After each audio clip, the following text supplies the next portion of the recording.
What is going on, guys? In this video, I'll be taking a look at the Spyker C8 Aileron All-In Edition, which was added in the Hustler story this past Wednesday. And I have to admit one thing, I am really liking this car a lot so far. The overall driving and stability, the speed, this thing is actually really good. And I really think Ubisoft hit it out of the park with the design of this car. I mean, this thing looks amazing. Now, if you guys might have been wondering as well, there's no customization that can be done to the vehicle because it was a reward vehicle and this thing already technically has a body kit on it. But I have to admit, I think it looks amazing. I'm loving the rims on this thing, and the interior in the Spyker looks absolutely amazing. Now, if you guys would also like, you could add some vanity items to it, like tires, smokes, and then nitros and all that good stuff. Basically can be added to most of the vehicles in the game as well. At least it gives you the option to do so. But now let's go do a top speed run to see what this car can actually get to. Then I want to take it into a street race to really see how this thing can perform. Now, taking an outside look at the Spyker here, we can all agree Ubisoft really did do a great job with the design of this vehicle, and the fact that it's in a story and we can all earn this car is awesome to see. I'm really digging the overall color design of this car, plus those rims look amazing, and this body kit on this vehicle surprisingly looks really good. We can all agree sometimes the body kits on these cars just do not look that great. Even the spoiler goes into those fenders perfectly. This car is awesome. Let's take a listen. Now, moving over to the interior view of the Spyker, I actually really like how this car looks inside. It kind of reminds me of an airplane. I wonder why. But regardless, this thing looks really nice inside.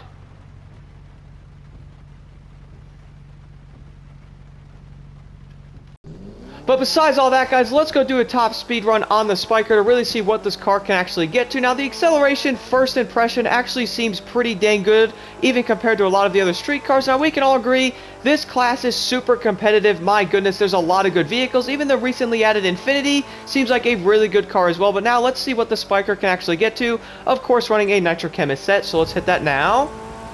So, past the 235 mark, which is awesome. 245 miles an hour. That'll be pretty much wasting a lot of nitrous, so it's more like 243, I'd say. Maybe 240. Oh, it hit 245 there. 247, 248. So it's probably going to depend on the road you guys are on. I did notice, depending on the highway and or the road, sometimes the cars might be faster and or slower depending on where you guys are on the map, which is kind of interesting.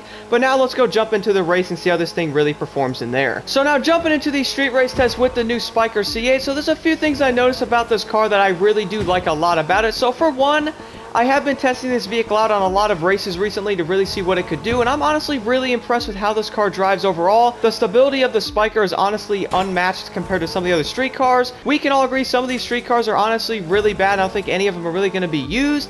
That's why we always see the Lamborghini or something like the Porsche GT always showing up in a lot of races, because those cars are just that good. I do think the Infinity added recently is also going to be in that category, because that car is honestly pretty dang good as well with its handling, but the overall speed on that thing does lack a bit, which can definitely make it fall behind depending on the race.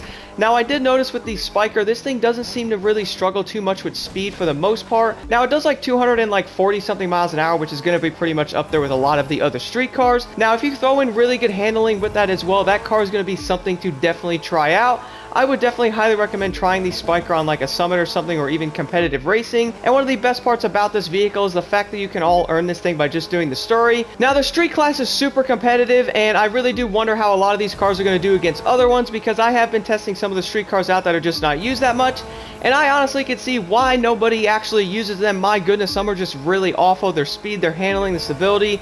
Some cars literally go over a little bump and just spin out. It's honestly kind of insane how that actually makes any sense, but I know some cars do differ on how they handle. There's a reason why some are better than others. I really do think the C8 is going to be something to definitely look at. This car is honestly really impressive, and Ubisoft did such an awesome job with the design of this vehicle. I'm really liking it a lot. The camera angle is a little weird on it, how it sits kind of high compared to other cars. I have been noticing that, but it's really not too bad overall. Now, if you guys have been searching for a new street car that's actually really good overall, and you do not feel like using the Superleggera anymore, I highly recommend trying out the Spyker. This car's really been surprising me a lot with the testing I've done with it, and I will definitely be using it in up-and-coming summits in the future, because I really want to see how it can actually do. But anyway, guys, let me know your thoughts on the new Spyker in the comments below. Now, the story to get this vehicle will definitely take some time to do, but I honestly recommend doing it because this car is insanely fun to use and can definitely be used competitively, like in summits and all that, because I'm honestly generally impressed with how good this car actually is. But anyway, guys, thank you all so much for watching, and here are the settings I'm running on this car currently.